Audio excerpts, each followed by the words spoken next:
So you're probably wondering how I got here with a truck full of bass. Let's talk about it in my second part to how I'm restocking my pond and bringing it to life. Nice flippin' choice. So I took a little trip north, about an hour and a half from me, well, about 2 hours from Houston to Buffalo, Texas, I think it's called.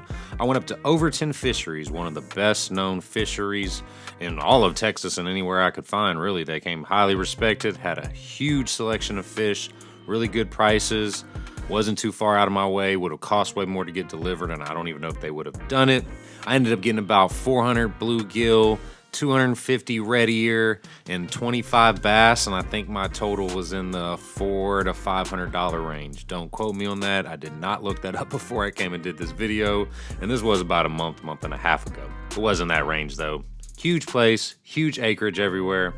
They put them in these really cool boxes that were oxygenated. That's a tough word. Oxygenated bags. I fit them in a little truck that I rented for the day. I don't own a truck, but it wasn't too hard to get a little one to help bring my little fishies back to my pond. And they gave me the whole process of how I would exactly release them into my pond and make sure they're acclimated before, they just keel over from the not being used to how it goes. Here we go, fast, run. No, I'm just kidding, I sped this up, that's why it's moving that fast. So, my lovely geodome that has been doing so well, I'm so happy about that.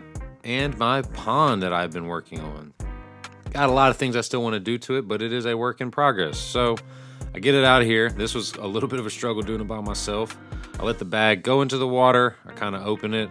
I have a bucket next to me that I'm gonna fill with some of the pond water, pour it in, about halfway, let it sit around with the fish for a little bit, see how they go. They said wait between 5 to 10 minutes to, make sure that they're doing okay. And then we kind of let a little bit of the water out. Then we put a little bit of more pond water in. Then I kind of would just repeat the process some for about 15 to 20 minutes.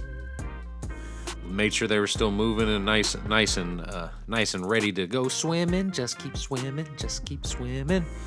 And once I let them go, it was pretty obvious that they were ready to make their way into the land.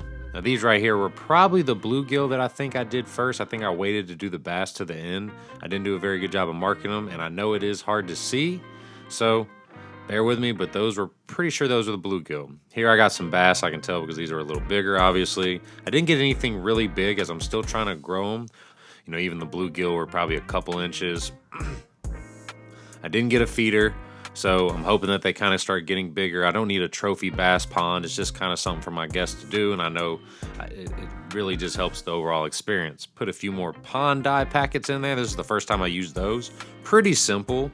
I really struggle with making sure I don't get any of that blue stuff on me. I get it everywhere. It is my biggest problem with this dye. Even when I have gloves on and all that, I somehow manage to get pond dye everywhere.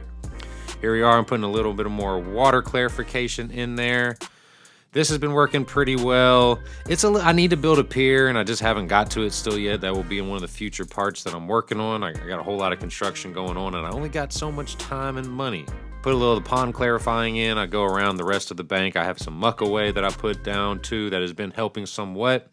I'm still struggling a lot with some of this algae around the side. I do have my aerator running all the time now, and it's working really well.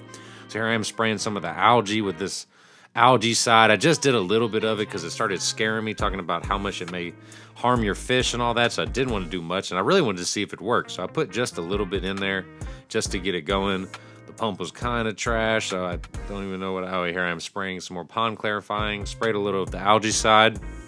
I would love to hear anybody's method in the comments below. If you have better tricks for what to do with the algae side, or if you have better tricks with how to get rid of some of this algae that's going on there. It's been my biggest problem so far, but overall, I'm having a lot of good experiences with the pond.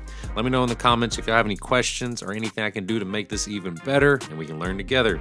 See you on the next one. Peace.